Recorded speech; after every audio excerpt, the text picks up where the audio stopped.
Je m'appelle Ifima Okafu et je viens d'Umuoya dans l'état d'Abia, au Nigeria. Pendant 11 ans, j'ai été ce que nous appelions un spécialiste du ciblage au sein d'un puissant réseau de sorcellerie qui opérait dans toute la région du sud-est du pays. Mon rôle était d'identifier les chrétiens qui représentaient la plus grande menace pour notre travail et de les marquer en vue de leur élimination. C'est moi qui décidais qui serait attaque, qui sélectionnais les cibles, et j'étais extrêmement efficace dans ce que je faisais. Cependant, il y avait quelque chose qui me dérangeait profondément tout au long de mon voyage, dans les ténèbres. Certains chrétiens ne pouvaient tout simplement pas être vus par nous. Je ne parle pas de manière figurée, ni n'utilise un langage poétique.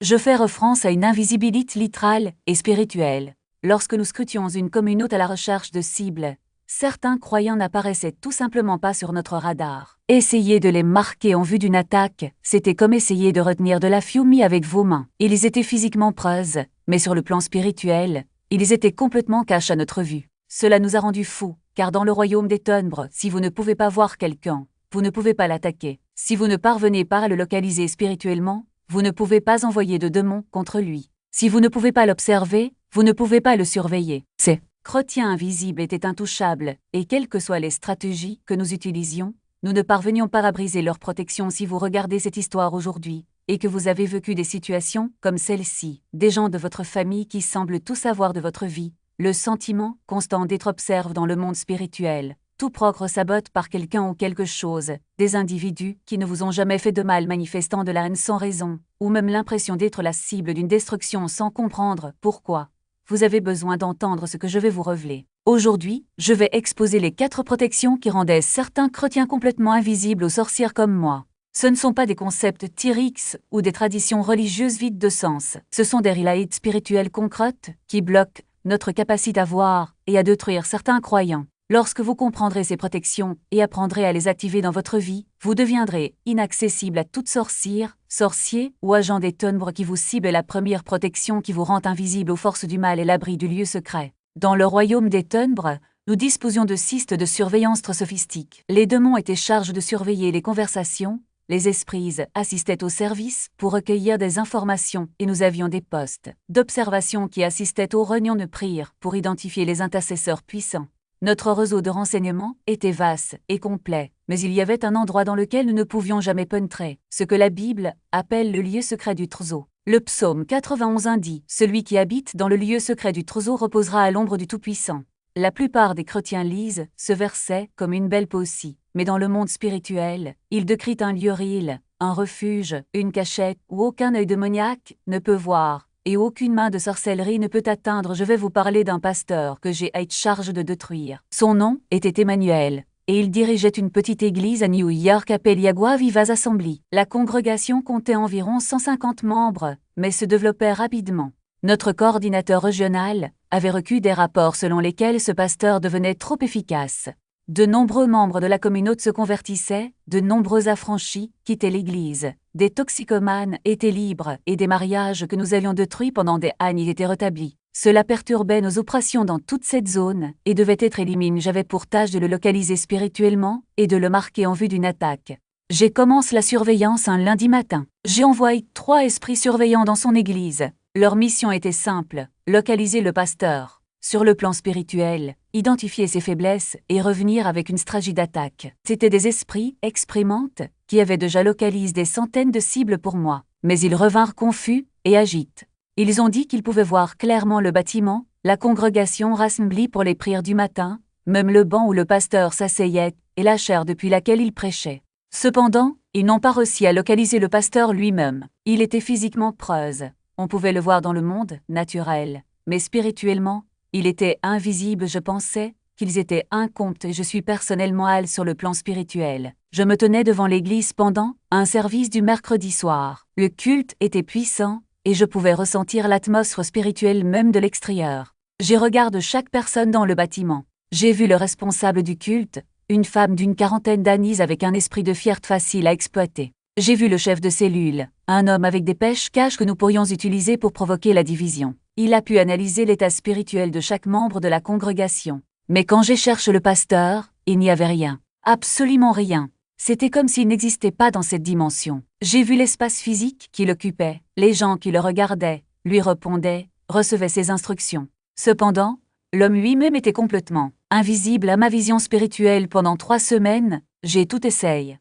Je les aborde sous différents angles spirituels. J'utilise différents types d'esprits, dont certains spécialisent dans la rupture de pactes spirituels forts. J'attaque à différents moments, imaginant que votre protection pouvait varier en fonction de votre horaire de prière. J'essaye de l'atteindre par l'intermédiaire des membres de sa famille, dans l'espoir de trouver un moyen de le joindre par l'intermédiaire de sa femme ou de ses enfants. Rien ne fonctionne. Le pasteur Emmanuel était totalement invisible pour moi. Plus j'essayais et échouais, plus je devenais frustré finalement. J'ai fait quelque chose qui allait à l'encontre de nos protocoles. L'infiltration physique était considérée comme dangereux et inutile, car la vigilance spirituelle faisait généralement l'affaire. Mais j'avais désespérément envie de comprendre ce qui rendait cet homme diffre. J'ai donc assisté à l'église en personne, me faisant passer pour un visiteur d'une autre ville. Je voulais l'observer de près, découvrir la source de sa protection. Au cours des 3 dimanches suivants, j'ai découvert quelque chose qui a changé tout ce que je savais sur le combat spirituel. Le pasteur Emmanuel arrivait à l'église tous les jours à 4h30 du matin. Pas seulement lors d'occasions spéciales ou pendant les périodes de réveil, mais tous les jours, y compris les samedis, les jours fériés et même lorsqu'il était visiblement épuisé. Il entra dans une petite pièce au fond bâtiment d'église, une pièce que les membres appelaient la salle de prière, et il verrouilla la porte de l'intérieur. Pendant 3 heures, il resta là, seul, dans une solitude totale. Personne d'autre n'était autorisé à entrer à ce moment-là. Personne, pas même sa femme, ne savait exactement pourquoi il priait.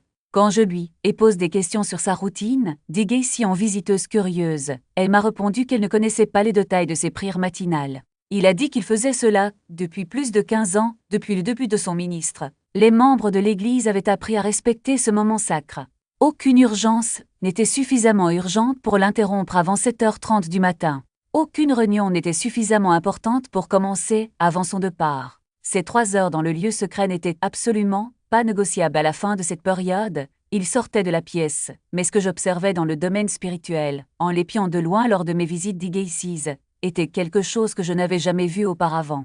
Quand j'ai quitté cette pièce, j'étais enveloppé dans une enveloppe que je ne pouvais pas décrire. C'était comme un manteau de présence divine, si dense, qu'il masquait complètement sa signature spirituelle. Son visage brillait d'une lumière subtile perceptible uniquement par les êtres spirituels. Et il y avait une odeur, pas une odeur physique, mais une odeur spirituelle qui rendait les esprits démoniaques agites. La protection était si épaisse que je ne pouvais pas lire ses pensées. Il n'a pas identifié ses faiblesses. Il n'a trouvé aucun point d'entrée pour une attaque. Après ces 3 heures de communion secrète, il est devenu, pour nous, totalement invisible à la surveillance démoniaque. Je suis retourné dans mon antre, et je rapporte ce que j'avais découvert. Les sorcières les plus âgées, des femmes qui servaient les ténèbres depuis des décennies, on convoque une réunion spéciale pour analyser le cas. L'une d'elles, une femme âgée appelée Mama Escuridao, la sorcière la plus puissante de notre région, m'a expliqué quelque chose que je n'ai jamais oublié. Elle a dit que le lieu secret n'était pas une métaphore. C'était un véritable lieu spirituel qui existait dans une dimension entre la terre et le ciel. Lorsqu'un chrétien y pénétrait par une communion authentique et cachée avec Dieu, il tombait hors de notre champ de surveillance. Il explique que notre système de surveillance pouvait suivre tout ce qui se passait dans le domaine naturel et la plupart de ce qui se passait dans le domaine spirituel. Mais le lieu secret existait dans une dimension complètement proche de notre axe. Cela explique également pourquoi la prière publique, même puissante, ne génère pas la même protection. Lorsqu'un chrétien priait à voix haute, même intensement, il restait visible, car ses activités spirituelles étaient exposées à l'observation. Nous pouvions voir pourquoi il priait, identifier ce contre quoi il se battait, et préparer des stratégies de contre-attaque basées sur ses intentions déclarées. Mais lorsqu'un chrétien priait en secret, dans une vraie solitude, sans auditoire humain, sa communion nous devenait invisible. Nous ne pouvions pas voir ce que nous avions reçu de Dieu. Nous ne savions pas quelle stratégie lui avait été proposée. Nous ne pouvions pas nous préparer à des armes dont nous ne connaissions même pas l'existence. Le pasteur Emmanuel reste invisible pour nous pendant 7 années entières. Nous insistons pour l'attaquer. Nous avons envoyé nos agents les plus puissants. Nous employons nos stratégies les plus sophistiquées. Nous essayons de le joindre indirectement, par l'intermédiaire de sa famille et des membres de son Église. Rien ne fonctionne. Cet homme était intouchable parce qu'il avait appris à habiter ce lieu secret de manière cohérente et sans compromis. Maintenant, je veux que tu fasses quelque chose. Écrivez cette déclaration dans les commentaires. J'habiterai dans le lieu secret. Faites-le maintenant, car lorsque vous prenez cet engagement publiquement tout en le pratiquant en prive, vous envoyez un avertissement au royaume des ténèbres. Vous entrez dans une dimension de protection qu'ils ne peuvent pas pénétrer. Ne vous contentez pas de regarder cet enseignement et de passer à autre chose. Participez. Écrivez dans les commentaires. J'habiterai dans un lieu secret. Faites-le maintenant. Votre visibilité dans les ténèbres est directement liée à la part de votre vie spirituelle qui se déroule en secret, mais il existe une deuxième protection qui le rend invisible aux sorcières, la couverture de sang. Chaque sorcière connaît le sang de Jésus. Nous savons qu'il est puissant. Nous savons que c'est dangereux pour nous. Ce que la plupart des chrétiens ne comprennent pas, cependant, c'est que le sang n'est pas seulement un concept théologique. Dans le domaine spirituel, le sang de Jésus crée une couverture visible qui affecte ce que nous pouvons et ne pouvons pas voir. Laissez-moi vous expliquer comment cela fonctionne de notre point de vue. Lorsque nous recherchions des cibles dans une communauté, nous considérions les gens en fonction de leur état spirituel. Ceux qui vivaient dans le péché nous étaient brillants et visibles, comme des lumières dans les ténèbres. On pouvait voir leurs faiblesses, leurs lacunes, leurs points de vulnérabilité. Les chrétiens qui avaient appliqué le sang de Jésus étaient diffres. Ils semblaient recouverts d'une substance qui brouillait notre vision. Je dois être honnête avec vous. Raconter cette histoire est difficile, car je me souviens de la façon dont nous célébrions lorsque nous identifions une cible. Je me souviens de la satisfaction que j'ai ressentie en marquant quelqu'un pour la destruction. Je me souviens avoir ri lorsque nos attaques ont réussi. Et maintenant, voyant les dégâts que j'ai causés, j'aimerais les réparer tous. C'est pourquoi je veux parler de quelque chose appelé le protocole de Percy de 21 jours. Il s'agit d'une approche systématique pour activer toutes les protections que je révèle aujourd'hui. Il ne s'agit pas seulement de les enseigner, mais de montrer comment les implanter durablement dans votre vie, comment les entretenir au quotidien et comment les réparer lorsqu'ils sont en dommage. La vérité est que de nombreux chrétiens connaissent le sang de Jésus en théorie, mais ne savent pas comment l'appliquer efficacement. Ils ne savent pas comment maintenir leur couverture active au quotidien. Et c'est exactement ce manque de connaissances que nous avons exploré. Le lien est dans la description, et si ce que je partage aujourd'hui vous ouvre les yeux, ce protocole vous mènera plus profondément que n'importe quelle vidéo. Revenons à la deuxième protection. Il y avait une famille dans notre région que notre clan persécutait depuis 3 générations, les Wachoku. Leur dossier était l'un des plus épais de nos archives, car la relation entre notre royaume et leur sang remontait à plus de 70 ans. L'arrière-grand-mère, une femme nommée Mama Shanwi, avait conclu des pactes avec notre royaume à une époque de désespoir. Elle était stérile depuis 12 ans, et dans sa détresse, elle chercha un puissant sorcier indigène. Il a conclu un pacte de sang. En échange d'enfants, il a consacré son premier-né et tous les premiers mâles de sa lignée au royaume des ténèbres. Le pacte prévoyait que chaque premier-né mâle mourrait avant d'avoir 35 ans, et que son âme appartiendrait à notre royaume. L'accord a été strictement suivi pendant 3 générations. Mon prédécesseur a vu le premier fils de Mama Shanwi mourir à 32 ans, d'une mystérieuse maladie. Le premier-né de ce fils est décédé à 29 ans, dans un accident de voiture. Le suivant, un jeune homme nommé Kofi, était sur le point d'avoir 30 ans. Nos attentes étaient lévises. Tous les préparatifs pour sa mort étaient déjà en cours. Mais ensuite, quelque chose d'inattendu s'est produit dans plusieurs villes du pays. Pendant 2 décennies, il a été confronté à une concurrence déloyale, au sabotage financier et même à des tentatives d'assassinat. Le tout orchestre par des forces cachées qui considéraient son succès comme une menace. Cependant, quelque chose d'extraordinaire s'est produit. Aucune de ces attaques n'a réussi à le détruire. Non pas parce qu'il était particulièrement puissant, mais parce que, sans le savoir, il avait activé un mécanisme de protection spirituelle qui le rendait invisible aux yeux de ses ennemis. Tout a commencé par un rêve. En 1998, au plus fort d'une crise financière qui a failli mettre son entreprise en faillite, le chef Oki rêvait d'un vieil homme vêtu de blanc qui lui tendait une clambron et lui disait « Cette clé ouvre la porte de l'approvisionnement, mais elle ne fonctionnera que si vous donnez la dîme à chaque expédition qui arrive à votre entrepôt avant de payer toute autre dépense. » Dans le rêve, l'homme expliquait que s'il obéissait,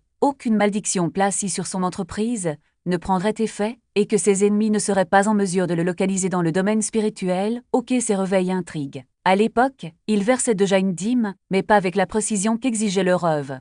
Le lendemain matin, après avoir reçu une cargaison de marchandises évaluée à 12 millions de Nera, il a mis de côté la dîme, 1,2 million.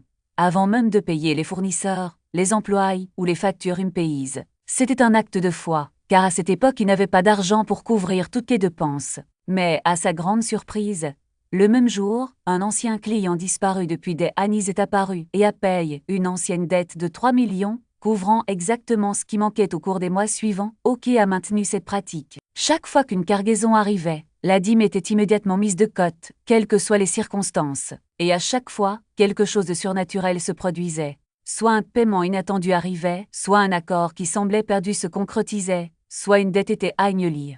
Mais le plus impressionnant était ce qui se passait dans le monde spirituel des années plus tard, lors d'une séance de consultation avec un prêtre traditionnel engagé par un concurrent pour le maudire. L'homme est revenu pâle et a « À vous, je ne te trouve pas.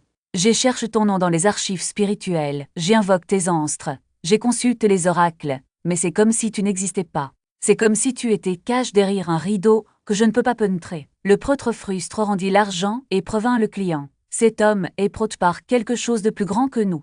Cela ne sert à rien d'essayer de le détruire. Ce qu'Oké ne savait pas, c'est que son obéissance spécifique avait activé un bouclier spirituel appelé cap d'invisibilité prophétique. Dans le domaine spirituel, lorsqu'une personne reçoit une instruction directe de Dieu, non pas une suggestion générique, mais un ordre clair et de taille pour une situation spécifique, et la suit sans poser de questions, quelque chose change dans sa signature spirituelle. C'est comme si une couche de protection avait été appliquée dessus, la rendant indétectable par les forces hostiles. Il ne s'agit pas d'une protection passive, comme celle d'un bouclier commun, mais d'une protection qui déforme la perception des ennemis. Pour les sorcières, les sorciers et les mauvais esprits, la personne n'est tout simplement pas là. Ils savent peut-être même qu'il existe dans le monde physique, mais lorsqu'ils essaient de le localiser sur le plan spirituel, c'est comme chercher une aiguille dans une botte de foin qui n'existe pas. Cette protection n'est pas automatique. Cela nécessite 3 éléments fondamentaux: une révélation claire, une obéissance immédiate et une cohérence absolue. Dans le cas d'Oké, l'instruction était précise: donnez la dîme à chaque versement avant de payer toute autre dépense. Il ne s'agissait pas de donner votre dîme quand vous le pouvez ou de donner votre dîme à la fin du mois. C'était une condition temporelle exacte. Et il s'y est tenu, même si cela semblait irrationnel. Lorsque son entreprise était au bord de la faillite, il a continué à verser la dîme en premier. Lorsque les banques ont menacé de saisir ses actifs, il n'a pas cédé. Cette loyauté inébranlable quitte une barrière que ses ennemis ne pouvaient briser. Il existe un autre exemple, encore plus impressionnant, celui d'une jeune femme prénommée Amina, qui vivait dans un village où les femmes étaient systématiquement attaquées par des esprits de stérilité. Toute femme qui avait 25 ans sans enfant était considérée comme maudite, et beaucoup mouraient lors de rituels de purification. Amina avait pourtant reçu une parole prophétique à l'âge de 18 ans. Quand tu auras 25 ans, lave ton corps avec de l'eau, mélange à 7 feuilles de Nîmes et 7 grains de piment de la Jamaïque, et déclare, par le sang de Jésus, aucun esprit de stérilité ne touchera mon ventre. Pendant 7 ans, Amina garde ce mot secret. Lorsque son 25e anniversaire arrive, elle a suivi les instructions à la lettre, sans même comprendre pourquoi. Cette même nuit, un groupe de sorcières du village s'est réuni pour accomplir le rituel de stérilité contre elle. Mais lorsqu'ils essayèrent d'invoquer son nom, quelque chose d'étrange se produisit. L'un d'eux a crié « Elle n'est pas là. Je ne la vois pas. » Un autre a déclaré « C'est comme si elle avait disparu. » Ils ont tout essayé. Ils ont invoqué leurs anstres, utilisent les objets personnels d'Amina, même du sang animal, mais n'ont pas réussi à la localiser dans le domaine spirituel. Le lendemain, Amina découvre qu'elle est enceinte. Les mêmes femmes qui avaient tenté de la maudire la regardaient désormais avec peur, sachant que quelque chose de surnaturel la projetait. La différence entre Amina et les autres femmes du village n'était ni de la chance, ni un cadeau spécial. C'était l'obéissance. Tandis que les autres suivaient des traditions génériques. Ils priaient, faisaient des offrandes, utilisaient des amulettes. Amina recevait l'instruction précise et l'exécutait exactement comme elle lui avait été donnée. Cette précision activait un mécanisme de protection que les forces obscures ne pouvaient pas comprendre. Pour eux, Amina était devenue une anomalie, une exception qui ne correspondait à aucun schéma connu. Si vous lisez ceci et reconnaissez qu'il existe des schémas de destruction dans votre vie, des maladies récurrentes, des échecs qui semblent vous hanter, des tragédies qui frappent votre famille génération après génération, sachez que la solution ne réside pas dans des rituels génériques ou de vagues prières. La protection qui brise les anciennes malédictions et vous rend invisible à vos ennemis est activée lorsque vous entendez clairement la voix de Dieu et obéissez sans hésitation. Cela pourrait être quelque chose de simple. Ne mangez pas de viande sacrifiée aux idoles. Faites une offrande spécifique ce jour-là. Ne signez pas ce contrat. Gardez le silence lors de cette réunion. Ce qui compte n'est pas la grandeur de l'instruction, mais la précision avec laquelle vous l'exécutez. Rappelez-vous, dans le domaine spirituel, les forces obscures opèrent selon des schémas. Ils connaissent les faiblesses humaines, les points de vulnérabilité, les moments où nous sommes le plus susceptibles. Mais lorsque vous brisez le schéma, lorsque vous obéissez à une instruction divine à laquelle ils ne s'attendaient pas, vous créez une brèche dans leur système d'attaque. Ils ne savent pas comment y faire face. C'est comme si vous changiez les règles du jeu en cours de match. Alors, si vous souhaitez activer cette protection dans votre vie, commencez dès aujourd'hui. Demandez à Dieu de vous donner des instructions claires pour votre situation spécifique. N'acceptez pas de réponses vagues. S'il dit donnez à cette personne 500 $, donnez-le. S'il dit n'allez pas à cette fête, n'y allez pas. S'il dit jeûnez pendant 3 jours, faites-le. Et lorsque vous obéissez, faites-le avec la certitude que dans le monde spirituel, un rideau se ferme autour de vous, vous rendant invisible aux yeux de ceux qui veulent vous faire du mal. Parce que l'obéissance n'est pas seulement une vertu, c'est une arme. Et lorsqu'il est utilisé correctement, il peut vous sauver la vie quelqu'un. Lorsque vous ressentez du ressentiment, lorsque vous désirez vous venger ou que vous nourrissez de la haine dans votre cœur, c'est comme si vous allumiez une lampe de poche dans le monde spirituel. Cette lumière attire exactement ce que vous craignez le plus. Sorcier, mauvais esprit, ils voient tous clairement cette énergie. C'est comme une balise qui dit « Voici quelqu'un que nous pouvons manipuler. Voici quelqu'un que nous pouvons utiliser pour propager encore plus de douleur. » Mais lorsque vous choisissez d'aimer vos ennemis, lorsque vous pardonnez à ceux qui vous ont blessé, lorsque vous bénissez ceux qui vous ont maudit, quelque chose d'extraordinaire se produit. Dans le domaine spirituel, cette attitude engendre une sorte d'obscurité tragique. Pas une obscurité maléfique, mais une ombre protectrice, comme si vous étiez enveloppé dans un manteau qui rend vos émotions et vos intentions invisibles aux forces des ténèbres. Ils ne peuvent tout simplement pas le localiser, car le véritable amour n'émite pas de fréquence qu'ils peuvent suivre. Je me souviens d'un cas que nous avons étudié pendant des années. Il y avait un pasteur à Lago qui avait toutes les raisons d'être ses persécuteurs. Son église avait été incendiée à 3 reprises. Sa famille avait été menacée. Lui-même avait subi des agressions physiques. Mais au lieu de riposter, il a fait quelque chose qui nous laisse perplexes. Il s'est mis à prier pour ses ennemis. Pas seulement en parole, mais en acte. Lorsqu'il a découvert qui était à l'origine des attentats, il leur envoie des cadeaux. Lorsqu'il a appris que l'un des dirigeants de l'opposition était malade, il lui a rendu visite à l'hôpital. Lorsque l'un de ses plus grands détracteurs a perdu son emploi, il lui a proposé du travail à l'église. Au début, nous pensions qu'il s'agissait d'une stratégie humaine, d'une manière de désarmer les adversaires. Mais ensuite nous avons réalisé que ce n'était pas le cas. Il ne le faisait pas pour obtenir un avantage. Il le faisait parce qu'il croyait que c'était ce que Dieu voulait. Et c'est là que nous avons compris pourquoi nos attaques contre lui n'avaient jamais fonctionné. Chaque fois que nous essayons de le calomnier, les gens n'y croyaient tout simplement pas. Lorsque nous avons essayé de créer des divisions dans son église, les membres se sont encore davantage rassemblés. Lorsque nous avons jeté des malédictions sur sa sante, il s'est rétabli inexplicablement l'une de nos sorcières les plus expérimentées, une femme qui avait détruit des ministres entiers avec son métier, a avoué lors d'une réunion. Je ne peux pas le toucher. C'est comme s'il était proche par un mur d'eau. Tout ce qu'on lui lance se dissout avant qu'il ne s'approche. Et elle avait raison. L'amour véritable crie, une barrière que les forces obscures ne peuvent pas franchir, car elles n'ont aucune référence pour faire face à quelque chose d'aussi pur. Mais voici le détail crucial. Cet amour ne peut être simulé. Cela ne sert à rien de dire je pardonne alors que votre cœur bouillonne encore de colère. Il ne sert à rien de bénir quelqu'un avec vos lèvres pendant que votre esprit planifie sa vengeance. Le monde spirituel remarque la différence. Si le pardon n'est pas sincère, si l'amour n'est pas authentique, la protection ne fonctionne pas. C'est comme essayer d'éteindre un incendie avec de l'essence alors. Comment appliquer cela en pratique? Commencez par identifier les personnes qui vous ont le plus blessé. Il peut s'agir d'un membre de la famille, d'un collègue, d'un ancien ami. Il n'est pas nécessaire que ce soit quelqu'un qui vous attaque directement. Parfois, le ressentiment le plus profond vient de petites offenses accumulées au fil des années. Maintenant, faites un choix conscient. Décidez de leur pardonner. N'attendez pas d'en avoir envie. Le pardon n'est pas un sentiment. C'est une décision. Et puis, allez plus loin. Priez pour eux. Ce n'est pas une prière vide de sens, mais demandez à Dieu de vraiment les bénir. Si possible, faites quelque chose de pratique pour montrer cet amour. Un simple geste, comme une note, un appel ou un acte de service, peut suffire à briser la chaîne spirituelle qui vous maintenait visible auprès de vos ennemis. Rappelez-vous, les forces des ténèbres se nourrissent de haine, de division, de conflits non résolus. Lorsque vous choisissez d'aimer, vous coupez leur approvisionnement. Et plus encore, vous vous placez sous la couverture de Dieu, car la Bible dit que l'amour couvre une multitude de péchés. 1 Pierre 4:8. Ce n'est pas seulement une belle phrase, c'est une loi spirituelle. L'amour véritable est l'une des armes les plus puissantes que vous puissiez utiliser contre les ténèbres, car non seulement il protège, mais il transforme également. Et dans le monde spirituel, la transformation est une défaite pour l'ennemi. Je souhaite du mal à ceux qui vous ont blessé. Sachez que ces émotions ne sont pas cachées dans le monde spirituel. Ils fonctionnent comme une balise, attirant l'attention de l'obscurité. Lorsque vous nourrissez la souffrance, la haine ou le désir de vengeance, vous ouvrez en réalité la porte aux forces du mal. C'est comme si vous allumiez une lumière dans le noir et disiez « Je suis là, viens m'attaquer ». Mais quand on choisit de pardonner, quelque chose d'extraordinaire se produit. La Bible nous enseigne: aimez vos ennemis, bénissez ceux qui vous maudissent, faites du bien à ceux qui vous haïssent, et priez pour ceux qui vous maltraitent et vous persécutent. Matthieu 5h44.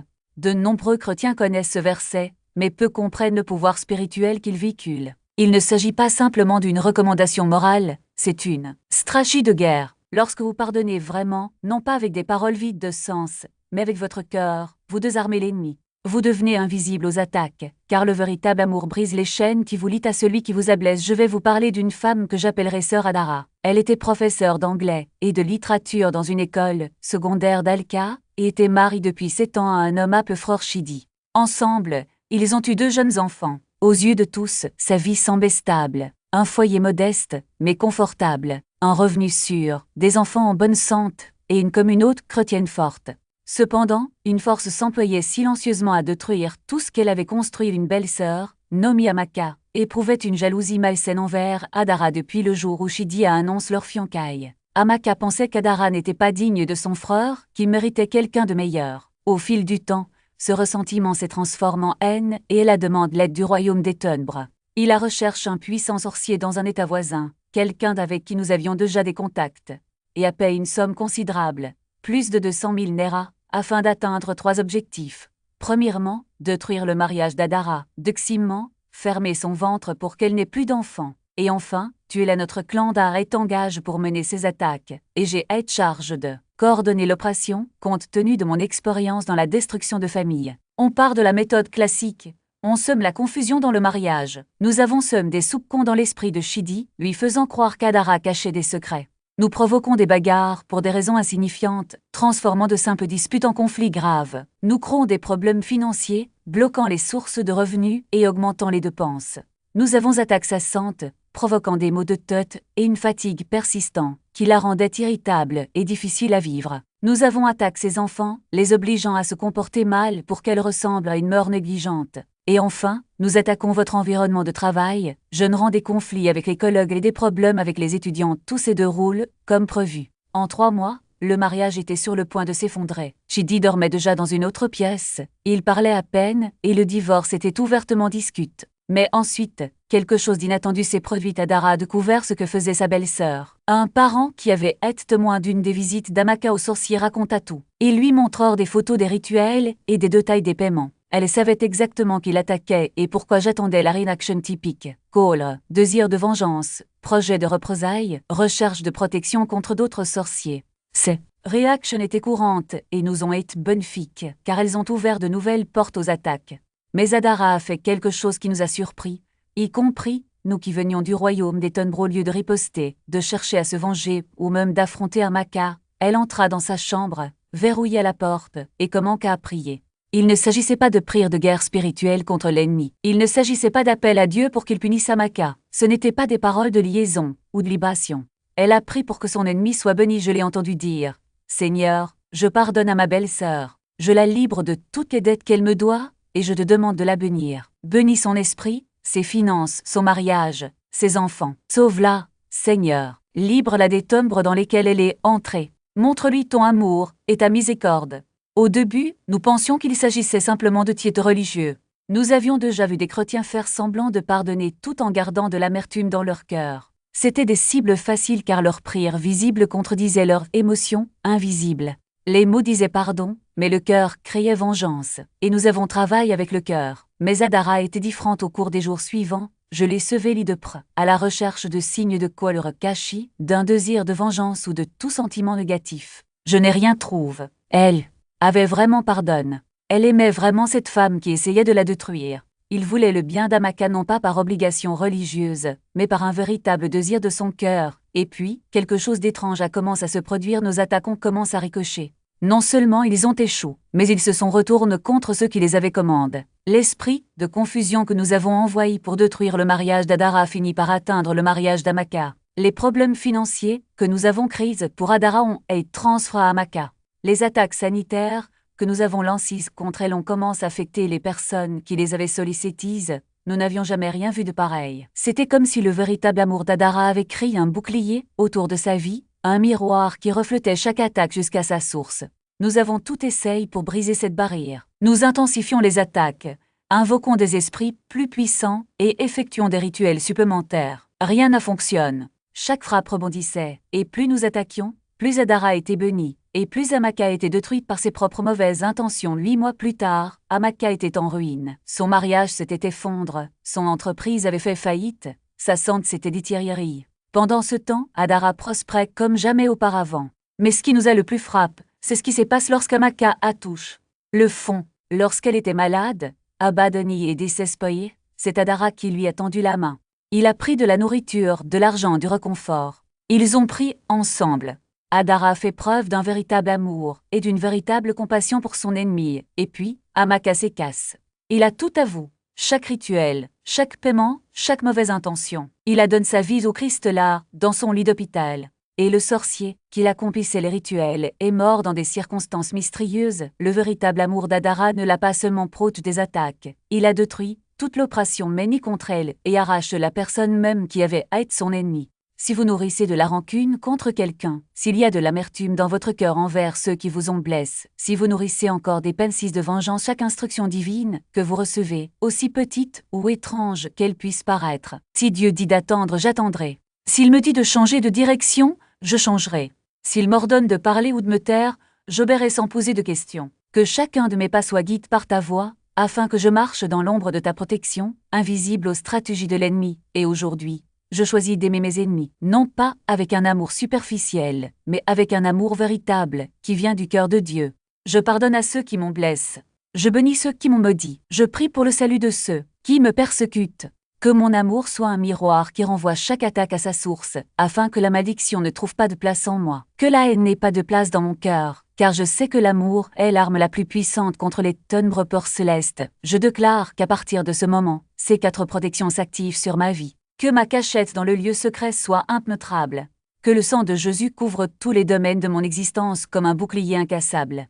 Que mon obéissance à ta voix me garde hors de portée des pièges de l'ennemi. Et que mon amour pour mes adversaires brise tout cycle de malédiction et de destruction. Je me présente aujourd'hui comme quelqu'un qui ne peut être vu, touché ou vaincu par les forces des ténèbres. Qu'aucun sort, aucune malédiction, aucune stratégie démoniaque n'ait effet sur moi. Puisse-je marcher dans ce monde comme Papa Namdita marche, invisible, intouchable et invincible. Et maintenant, je décrète et déclare, l'ennemi n'a pas accès à ma vie. Il ne peut pas me suivre, il ne peut pas me prédire, il ne peut pas me joindre. Que chaque tentative d'attaque soit contrecarrée, que chaque plan maléfique soit défait, que chaque piège soit révélé et détruit. Je suis couvert, proche et scellé par la puissance du sang de Jésus. Puisse-t-il, à partir d'aujourd'hui, vivre dans la plénitude de la protection divine, marchant dans la victoire, la paix et l'autorité. Au nom de Jésus, amène ta voix résonne même quand je ne comprends pas.